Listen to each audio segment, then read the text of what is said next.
So, hi everyone, welcome to our seminars here at the Institute of Astrophysics in Crete. Today we are very happy to have Cristiana Spingola with us from the Istituto di Radioastronomia INAF in Bologna.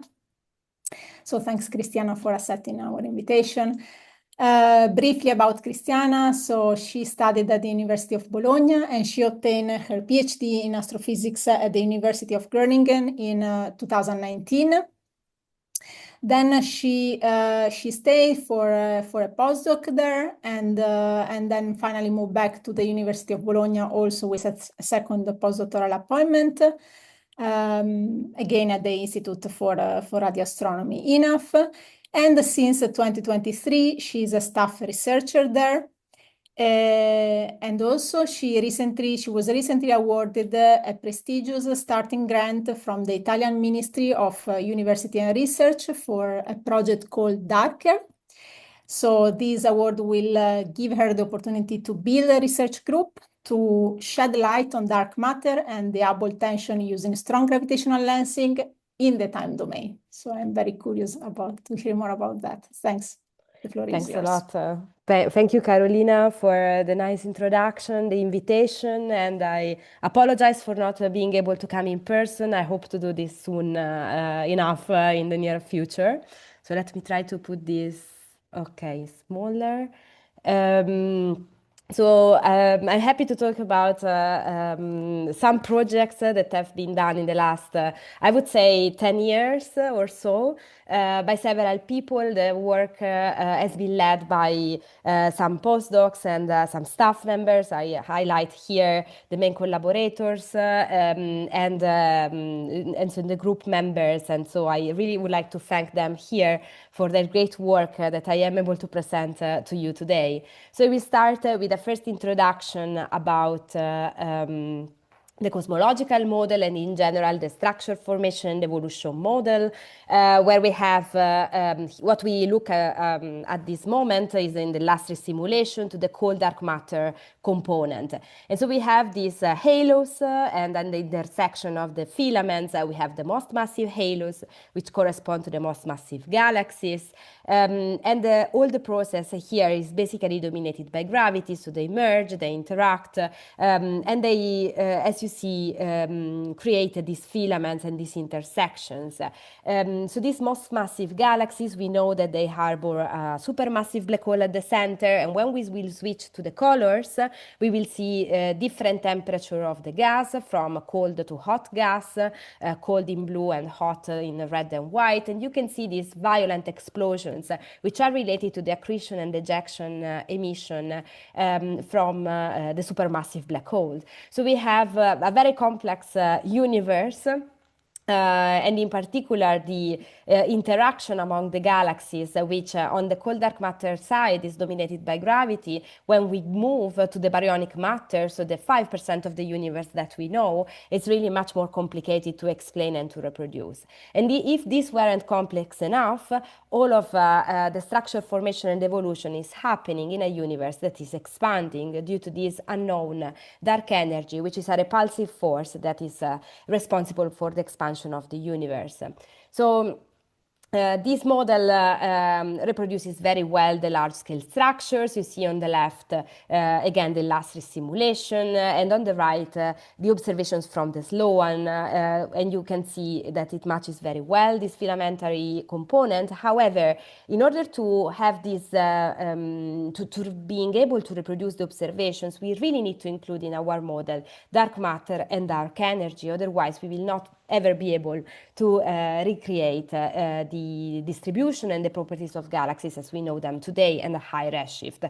However, we do not know what dark matter and what dark energy are, or at least we know really, really little. So I will start from the dark matter side, and what we know about dark matter is that it's dark. It seems obvious, but from an experimental, direct particle experimental point of view, it's not. But it's a non-baryonic matter. It does not emit nor absorb light, and so we know that it interacts only basically via their gravitational force. It's not relativistic. This is set by the CMB, so the cosmic microwave background, whose structure basically tells us that in the homogeneity of the structure that this particle could be cold, warm, but not hot. It must be stable because we have evidence for the presence of dark matter from the local universe up to the highest redshift, including the cosmic microwave background. And so at least it must be a long-lived particle. It must be neutral. Again, it's dark. We have no charge, no color, and we didn't observe any emission so far coming from any of the candidates. I will show you later. And it must be abundant. So it makes up 27% of the universe, and so it's the dominant part of the matter component in the universe. In the last years, we could rule out some of the options for the dark matter, in particular from the baryonic point of view. Off-plane neutral hydrogen or faint stars have been ruled out as candidates. But what we know for sure is that it cannot be a standard particle. So there is no suitable particle in the standard model of particle physics that can explain the observations of the universe that we see today.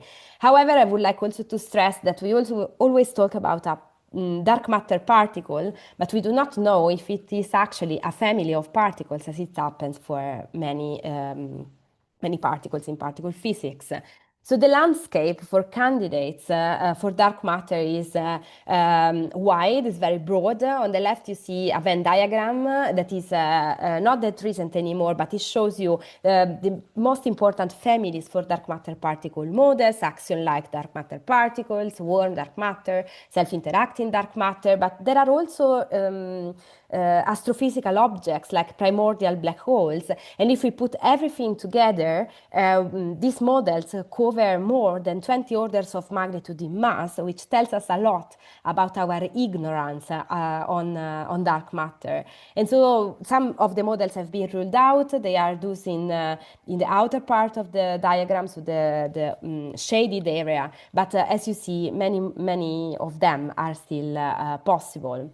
So there are different methods to finding and inferring dark matter properties. There is direct detection, indirect detection, and astrophysical probes.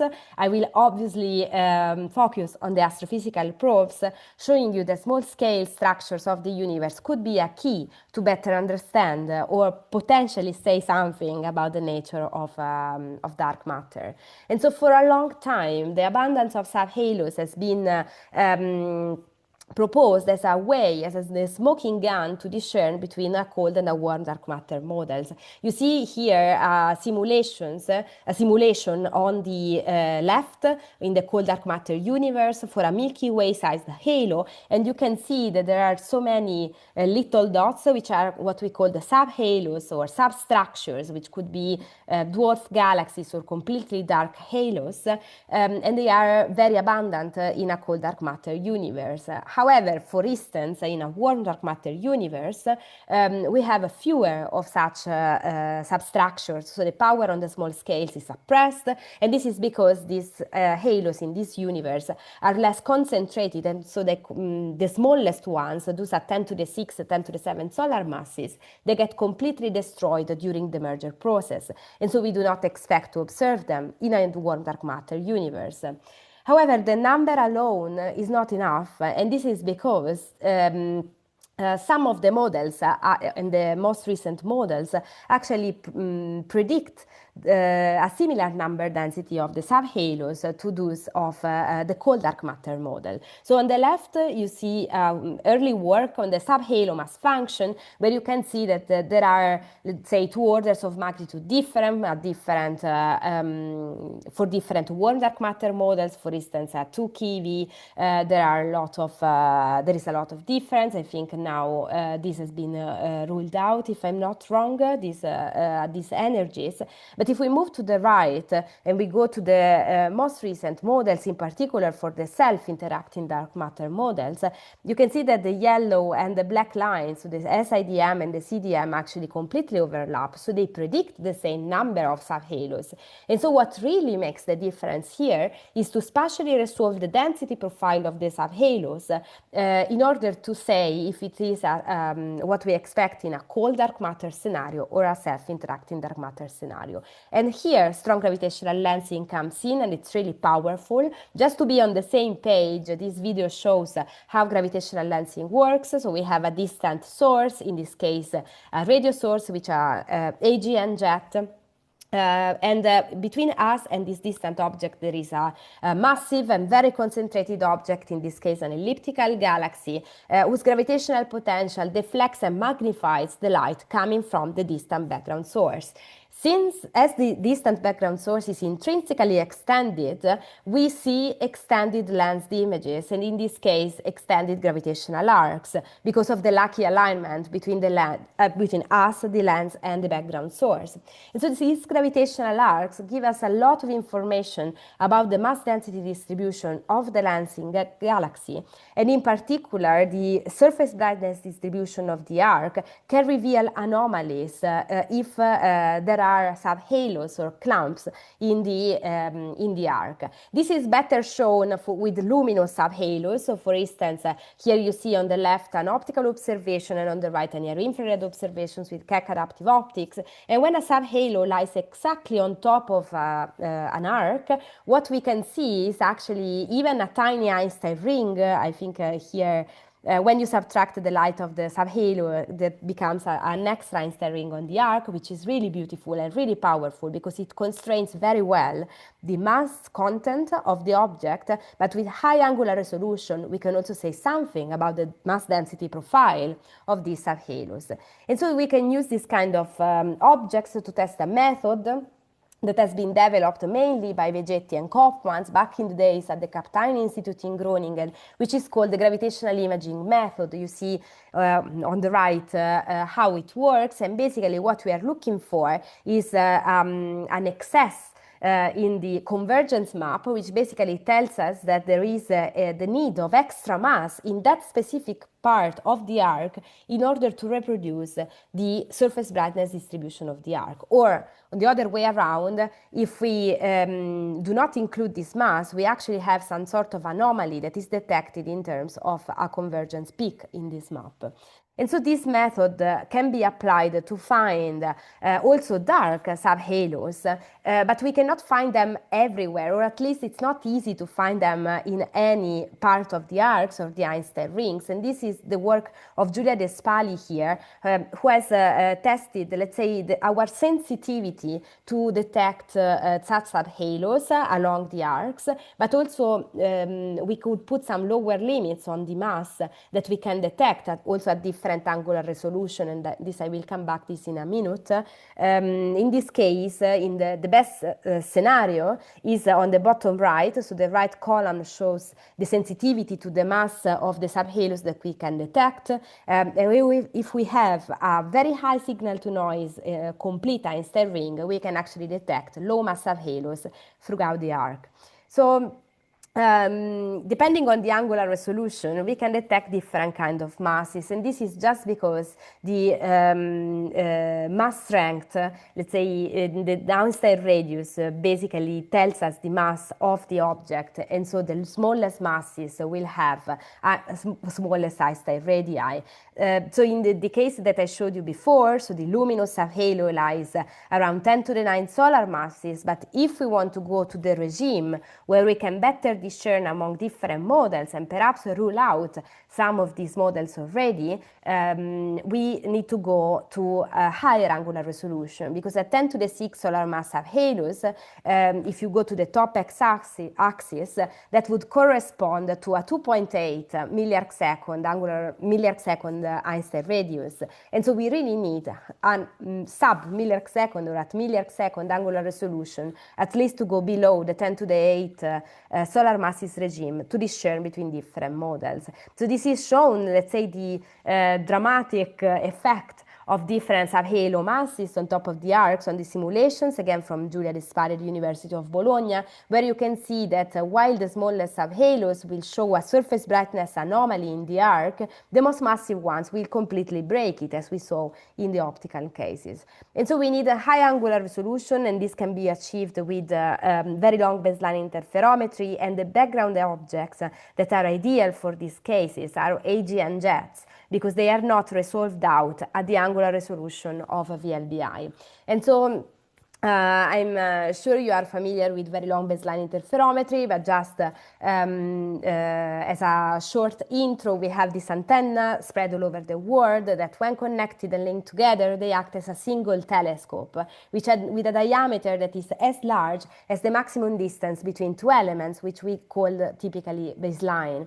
And so this kind of technique is very elegant, and it can really reach milliarc second and sub-milliarc second angular resolution from ground-based, from centimeters to millimeter wavelengths.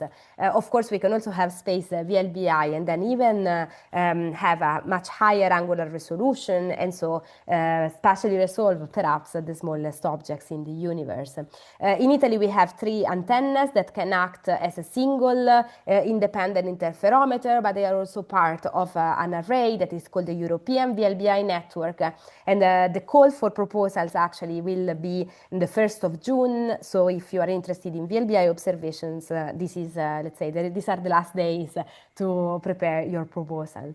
And so extended gravitational arcs observed with VLBI would be the ideal objects to find the signatures of these low mass subhalos, but also to spatially resolve them and so infer their mass density profile. However, to date we know only 2 of them. These are listed, shown on the left. I will show the results for both of them, and they are part of the radio sample of the strong lensing at high angular resolution program, so the SHARP program. We have a web page if you're interested in also the near infrared results of the SHARP team. And so we also have different wavelengths, testing therefore different masses for the different subhalos. So we started with JU751, which has been observed with global VLBI, so with the array that I showed you before, basically together with the VLBA, and we could model this system with a smooth mass density distribution in a parametric way. This is very simple, but a very effective method to find that none of the lensed images can be reproduced in terms of their position using and adopting a smooth mass density distribution model.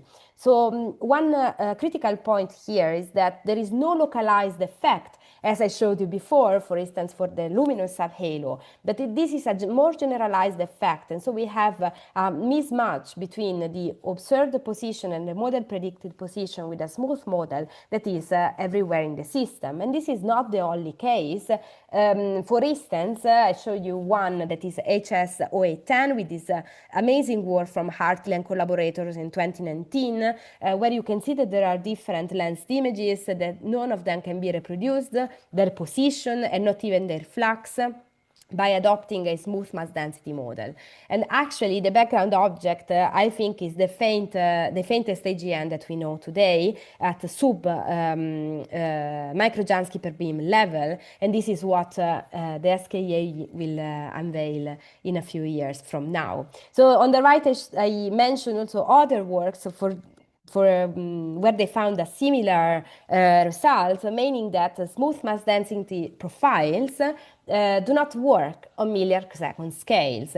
And so one can quickly jump to the conclusions that there must be a population of subhalos in all of these systems, and so we are fine with cold dark matter model. I would be very happy with this, but we can also argue that this model is actually too simple. I showed you at the beginning from the illustrious simulation that galaxy formation and evolution is a complex process, and for sure galaxies are not very well represented with a smooth mass density profile.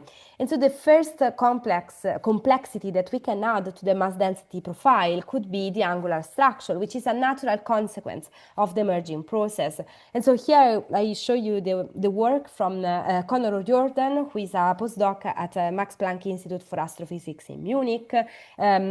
And so he started to include in our lens modeling code, he included in our lens modeling code the effect of the angular structure. And when we include it to model in a full Bayesian way in the visibility domain, taking advantage of the full extent of the arc and not in the parametric way that I showed you before, that was my very early work in 2018, what we found is that the best model is actually that with the angular structure. And this is strongly favored by the data. This is not the only case. When you do this exercise at different wavelengths with different systems, all of the systems actually require this. And I would like to stress that there is a penalty function that actually minimizes the effects of having an over-complex model. And so this is actually genuine in the data from optical submillimeter and VLBI radio data.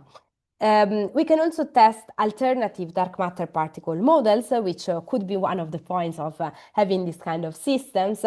And we started from the fuzzy dark matter, which is a ultralight axion-like dark matter particle. On the large scales, we cannot really discern between a fuzzy dark matter and a cold dark matter universe. But when we go to the galactic and subgalactic scales, galaxies are really weird, but they are composed by construction with these granules that you see here. And we have actually even a central core, which could be really useful for the Corecast problem. And so this granularity that we observed in JU751 might be due to the presence of a halo made of fuzzy dark matter, for instance. And so we modeled the system in this way. This is a work led by Devon Powell in 2023. We tested different models, again, in a Bayesian framework, where you see the evidence here in the top of the bottom row, where there is the source reconstruction tool, while on the top panel you see the lens model and the lens plane. You can immediately see by eye that on the left column, a too-light dark matter particle model will destroy completely the source reconstruction, and of course it's strongly disfavored by the data, while when we can focus the source and we have the best Bayesian evidence for the models, actually we can reconstruct beautifully the background object. And I think you can appreciate that we can maybe see some helical structure in the jet and perhaps the edge brightening at redshift 3.2 thanks to the lensing magnification and on a few kiloparsec scales. So the same exercise has been done on HSO 810, where they found that PCDM, so fuzzy dark matter model, actually can reproduce the data perfectly. And so it's strongly favored by their observations. So in our case, what we could do was to put some lower limits in the mass, for the mass of the fuzzy dark matter model. You see this here, which is not the most stringent one, but it is competitive when compared with other methods that are much more observationally expensive. For instance, the Milky Way satellites or the Lyman alpha forest. So of course, one single system can be competitive, but we would need many more if we want to say something more meaningful about the lower limits of the mass of the dark matter particle. And so we can move to the other system, but this is let's say, the second system out of two, which is B1938. This is a beautiful arc. The background source is a compact symmetric object. That's why you see this double structure also in the lensed images. You see this very faint arc connecting the different lensed images, which is actually detected at high significance because of the excellent UV coverage of these observations. And I would like to highlight that these observations and JU751 observations were designed by John McKean, who's shown here on the top right, who has led the work on the B1938 and on the VLBI side.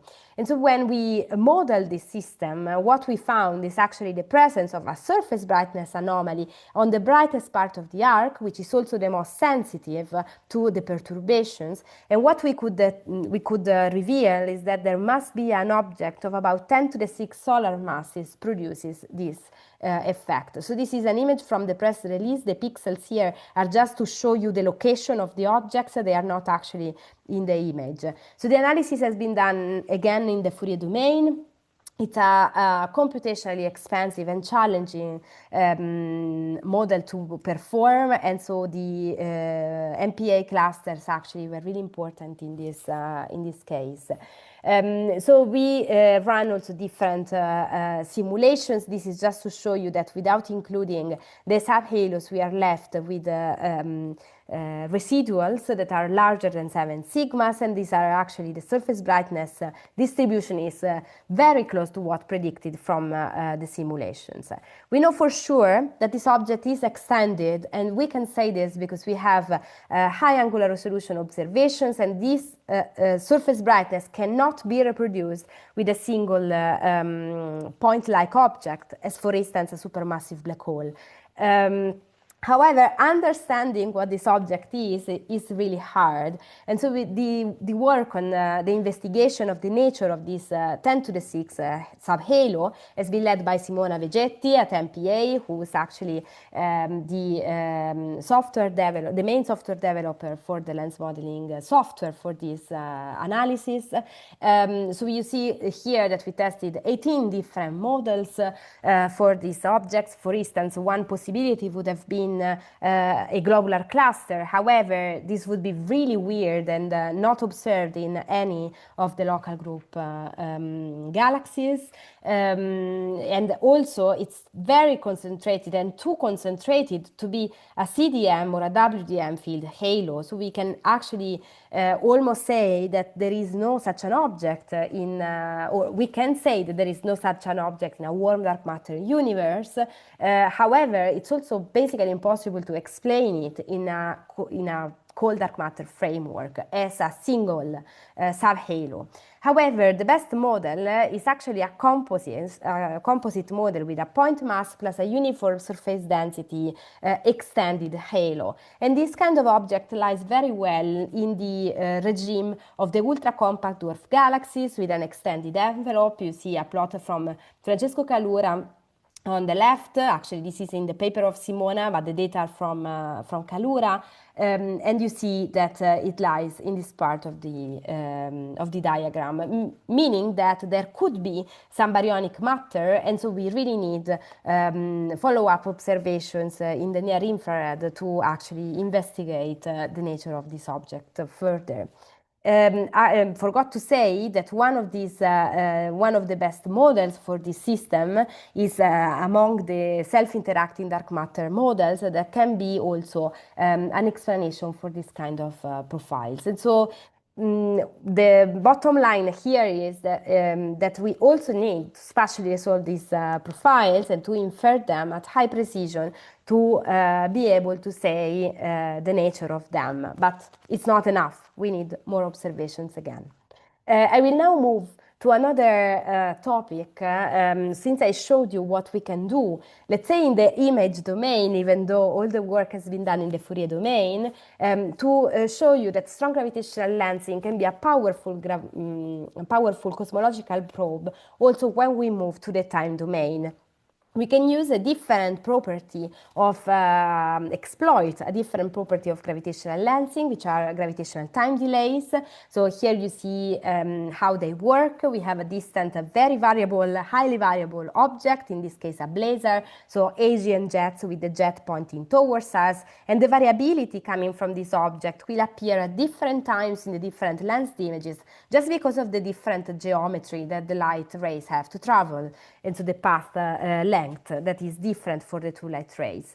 So we can spatially resolve the lensed images, for instance, with radio VLBI, because a typical galaxy scale lensing system has an image separation of about 1 arc second or a few arc seconds. But of course, this is impossible with other kind of objects, instruments, observatories like those at gamma rays, like the Fermi Large Area Telescope. And so we will need to use different methods to measure the time delays, which can be used to improve on the lens mass model.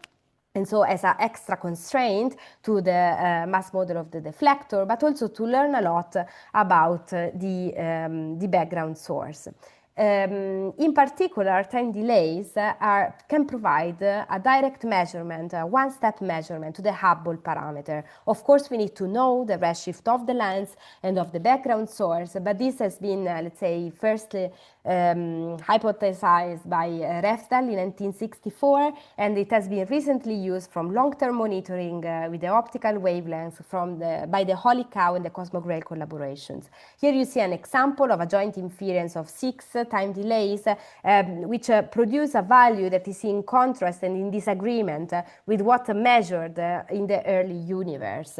So as H0 is the rate of the expansion of the universe and also sets the age of the universe, of course this disagreement is actually quite a challenge, and it's now going beyond the usual 5 sigma level, and so we cannot neglect this anymore. So is this mismatch due to a different kind of physics, and in particular our expectations for dark energy might be something different? There could be what is called an early dark energy that acts only in the early universe and then somehow it expires, or it's actually due to systematics in our different methods that we do not understand. So of course it's hard to answer this question, but we can agree that we know really little about dark energy, and so it's not, let's say, unexpected that there might be something that we are missing here.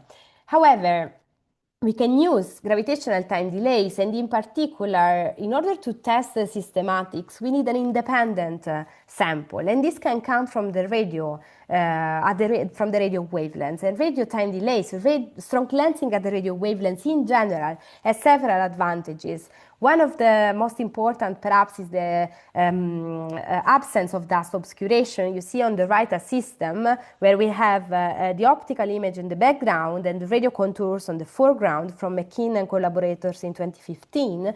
The lens images are clearly visible in the radio, but that would be not detected in the optical regime, for instance.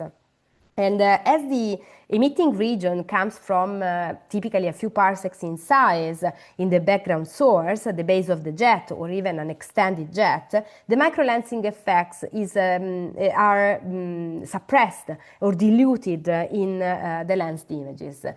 This is being revised. For instance, I would suggest the recent work from Andy Biggs 2025, because for some cases, actually, we may be able to see some microlensing effects in the radio as well. So we need to take this into account, as done, for instance, in the Holy Cow sample. But we can reach at radio for sure milliarc second and sub-milliarc second angular resolution, which means having high precision, microarc second astrometric precision in the best cases on the position of the lensed images.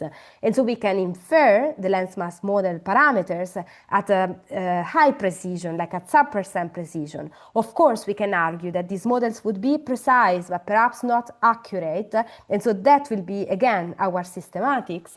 But what we can infer is indeed very precise. If we add on top of this also the measurement of the time delays, in that case, we can really infer the model at in the best possible way. And we can also monitor these lensed images, let's say in an easy way, for sure with a single dish approach, but also with VLBI. And if we use VLBI, we could also measure time delays, not only from flux density variability, but also from morphological variability. For instance, we did in 2019 a work on the proper motion in a lensing system, B2016. And so if we had, of course, an ideal infinite time on the best arrays available, and perhaps the most sensitive one, which is the EVN, we could measure the motion and in the different lensed images at different times and infer the time delays from morphological variation. So time delays are really powerful, and the radio detected objects are really powerful. And in 2019, this lens, the Blazer PKS 1830, gave us the opportunity to measure time delays with VLBI, because it underwent this extremely bright gamma ray flare that you see here on the left, and we follow this up, with VLBI right at the top of the peak. So this system is one of the most beautiful lensing systems available to date.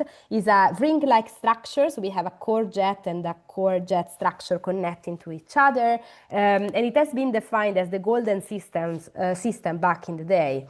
The goal of the VLBI measurement was to obtain at the VLBI campaign was to obtain a time delay at the same time, let's say covering the same period of time of the peak of the gamma ray flare, so that we can compare the gamma ray and the radio time delays to say something about the background source, and in particular to test the co-spatiality between the radio and the gamma ray emitting regions, because if the two emitting regions happen to be co-spatial, the time delay at gamma rays and the radio wavelengths will be exactly the same. But if there is an offset between the gamma ray and the radio emitting regions, then we expect a difference in the time delay at radio and the gamma ray wavelengths. And so that can be a very powerful way to test where the gamma ray and the radio emitting regions happen. Serendipitously, ALMA observed this system during the flare, and this gave the unique opportunity to detect the central image, which is very elusive because it's demagnified.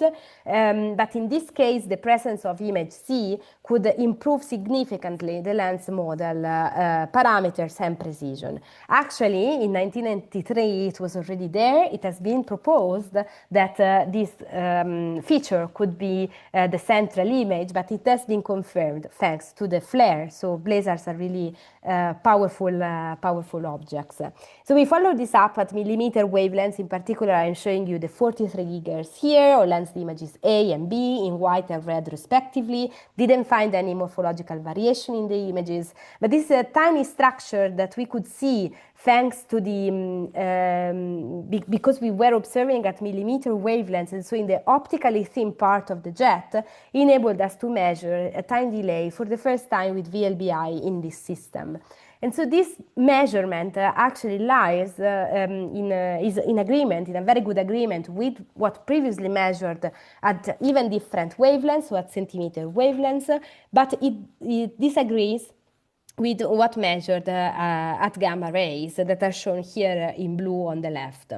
So I would like to highlight that all of these measurements have been obtained at different times, so with different MJDs, and so different time ranges. And so we may not be probing exactly the same part of the source or the same state of the source. And for this reason, we really need to move to a simultaneous measurement of the gamma ray and the radio observations. And also in order to test if there is a systematic in our methods, namely all of these measurements have been obtained in different ways, and in particular the gamma rays use the autocorrelation function method, where we search for the same delayed version of the same signal. We could actually take advantage of long-term monitoring with the OVRO antenna, for instance, and use the same method using the same time interval to actually measure the time delays at different bands using the same methodology. And this is what Alessandro Urbanelli is working on at the Institute for Radio Astronomy, so stay tuned. But of course, most of the interest, at least in terms of cosmological perspective from time delays, is to provide a direct measurement of the Hubble tension. One system is not enough to help with the Hubble tension, and we need, it has been estimated that we need about 40 gravitational lensing systems with precise time delays to reach the percent level on the H0 value, and therefore say, shed a little bit of light on the Hubble tension. And at the moment we are far from this goal and from this kind of samples. We have only about 30 radio bright strongly lensed AGN. We could measure them, and perhaps some of the flat spectrum AGN may show some variability, but they are a few among them. And so we can search for these systems, perhaps using the time domain. And in particular, gravitational time delays are directly proportional to the mass of the lensing object. So the Fermi Large Area Telescope can be really powerful to provide a independent sample for new lensing systems, even at low masses, because they have these observations very high time resolution. And as the extragalactic gamma ray sky is dominated by blazars, and we know that there is a clear connection between the gamma ray emission and the radio VLBI counterpart of this object, we expect to obtain a sample that is VLBI detected. At the same time, the project, darker project that Carolina was mentioning earlier, will also have a optical soul using Gaia observations, which cover 5.5 years of monitoring on the entire sky, and we expect there to find about 800 strong lensing systems via time delays, and this is of course a number that is much larger than what we actually need to infer H0 at high precision. So in the case of the gamma ray sky, instead we have 18 years of monitoring. We will use the autocorrelation function method, and the challenge for both of the cases will be to confirm these lensing systems and to find, of course, the redshift of this object, in particular the low-mass objects. Given the connection that there is between the gamma ray and the millimeter emission, we can follow up these objects up to millimeter wavelengths, test directly the spectral index and the surface brightness distribution, and perhaps the exploratory observations can be done with the Italian VLBI network, which recently has been equipped with tri-band receivers, and so we hope to use them for finding, for confirming, and also for spatially resolving the smallest systems, because again, we really need to spatially resolve the systems to determine their mass density profile, and so test simultaneously the Hubble tension and the dark matter models.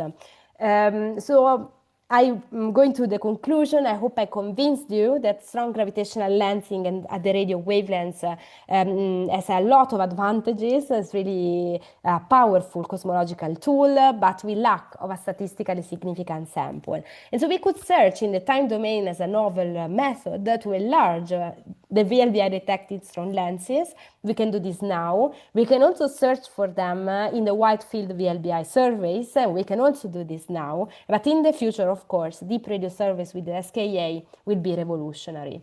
And I am sure that you know this topic very well, because at your institute you have the ERC funding project SMILE, and I take the opportunity to congratulate you on the great results, the incredible amount of work that you did on VLBI observations, and the development of the tools, of automatic tools for calibrating the data, because the amount of data that we will receive in the future, but also currently, as you already demonstrated in your work, really needs some automated pipelines in order to take most out of them.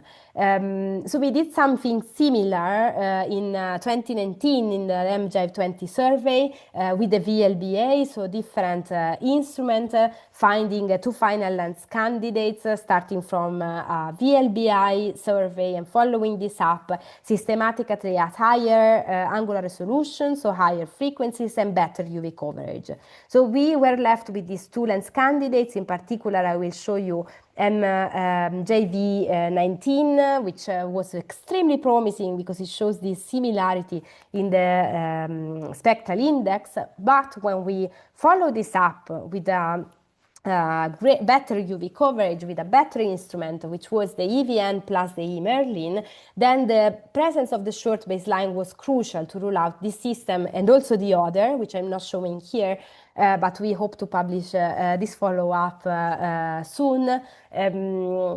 This was important because it's clear that it is an FR2 galaxy. None of this kind of structure could be compatible with any of the lensing configuration. So this is time expensive and computationally expensive from the correlation down to the calibration point of view, and so the tools that you're developing, of course, will be really important for this kind of studies. So in the future, we will have the square kilometer array, in particular SKA mid, will observe at centimeter wavelengths, and this expected to find tend to define strong lensing systems. And so we will have the statistically significant sample that we need. We will be able to select, for instance, the blazars for H0 studies, the best arcs for dark matter studies, and any application that we can think of will be possible with this kind of systems. But we need to be ready to use them, and so to analyze this data in a proper way. And so developing tools is really important. That will be in the southern hemisphere, while in the northern hemisphere, perhaps we will have the NGVLA with the long baselines. Only with the long baselines, we will be able to spatially resolve the gravitational arcs. And thanks to the exquisite sensitivity that this array will have, we will be able to detect arcs like JU751 at 2 orders of magnitudes lower in terms of flux densities. And this is the work from a master thesis from Latgan and supervised by McKean at the University of Pretoria, where you can see difference of Helus detected at 1 millijansky in total flux density of this system. So only with the VLBI capability, so with the SKA VLBI and then GVLA long, in the future, we will be able to really push forward the scientific applications that I showed you so far, and even many more. But the milliarc second angular resolution will be crucial to do so. So I will stop here. I would like to thank you very much for your attention, and I am happy to get questions. Thank you very much, Cristiana. It was very, very interesting. Thanks also for the free advertisements. So, any question online? You can unmute yourself, raise hand, whatever you like.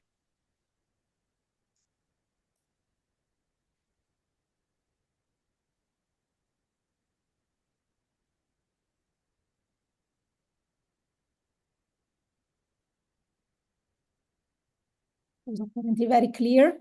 Let me start. Let me start with a question. Let me start with a question then. Maybe I don't know if you can go back to the slide for the source where you measure the time delays through gamma ray and radio. Yes. I don't know if I recall correctly. It looks like that the radio are more or less aligned. You mean the slide? Yes, exactly, Yes. within the error bar, right? Yeah. But the gamma rays also, between themselves, they don't align that much, aside from the fact that they are taken in different, right? So, Yeah. and I think this is something that you have to consider important when, if you have to explore the gamma ray light course in search for this repetition time delays, right? So, what could be the case here? Is it because the gamma rays comes from a much more compact region and then it can be placed at a different location at different time, or? That is a possibility. So this difference, let's say order, let's say of magnitudes, is 21 days for the gamma rays and 26 days for the radio time delay. So these 5 days could be due to the different locations. So yeah, perhaps the gamma ray happens in the innermost part, and then the radio follows just because of the opacity. And so, for instance, the shock arrives later, and so it can be observed later. But this difference in 5 days focused back in the source plane could correspond to hundreds of parsec difference. And so this is a lot, at least from what I know. So any inputs here, of course, would be very appreciated. But it's a lot to explain this such a difference, considering if you look at the right in the light curve, and in particular the last flare, how let's say close to each other these peaks are, so the gamma ray and the radio peaks are. So it's a bit complicated. And there could be, for instance, also microlensing, which affects the magnification, and so it can affect the measurement of the time delays, in particular in the gamma, but also in the radio. BIGS 2025 has explored this. And so that's why we are now undergoing an investigation including the microlensing effects, so that we are sure that that part is ruled out. There could be some physical model explaining this offset, but they are a little bit exotic. So first we would like to understand if there is any bias in the measurement, at least from the radio point of view. For sure we can do that and see. But yeah, that one possibility is the offset. The other is the Mhm. systematics. Mhm. Okay, thank you very much. And good luck for the search of this Thank in you. the gamma ray. I understand it's a very tricky task.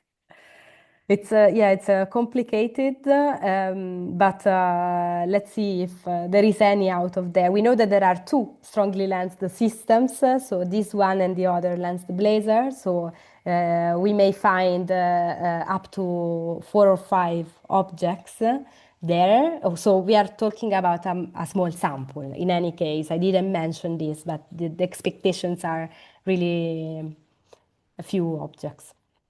Mhm. So, any other question? Yes, Felix. Ah, let me unmute myself. Hi, Christiana. Good to Hi. see you. Thank you for the very nice talk. I think what I'm going to ask, like, maybe it was somewhere in the presentation, but so the plan with the Darker project is to monitor, sort of look in the gamma ray light curves for these time delays, and then do the follow-up in the radio, right? Yeah. So do you pre-select like the gamma ray sources to be also radio bright, or just do you monitor all the gamma ray sources and then maybe also check later if they are radio bright? And like, how many sources will then be in this sample eventually? So we will do the latter. So we will not pre-select the objects just to not have a bias, let's say an extra selection in the sample. And in this case, depending on it's not easy to answer how many objects there could be. We are doing some tests about the signal to noise ratio that we need to have, and so how fine in the time resolution we can go, which of course sets the mass that we can then detect, and the two things of course are correlated to each other, and so there could be either 4,000 up to 5,000, 6,000 objects depending on the thresholds that we select. So it's really a sample that for the lensing systems is small.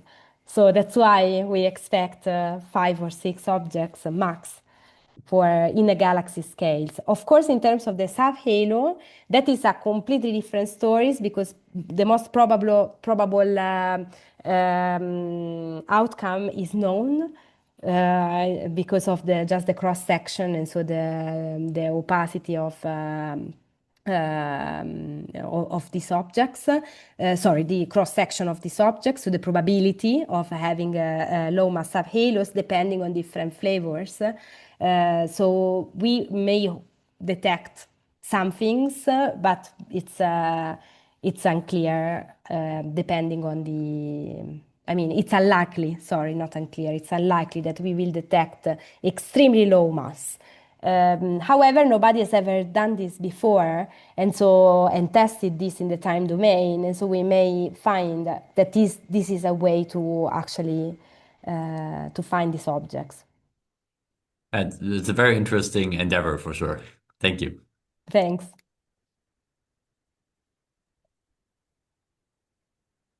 Okay, I don't see any more hands up. So then let's thanks Christiana again. Thank you very much for being with Thank you, us. Carolina, and thank you all for being here. Thanks a lot. So see you in person after the summer. Absolutely.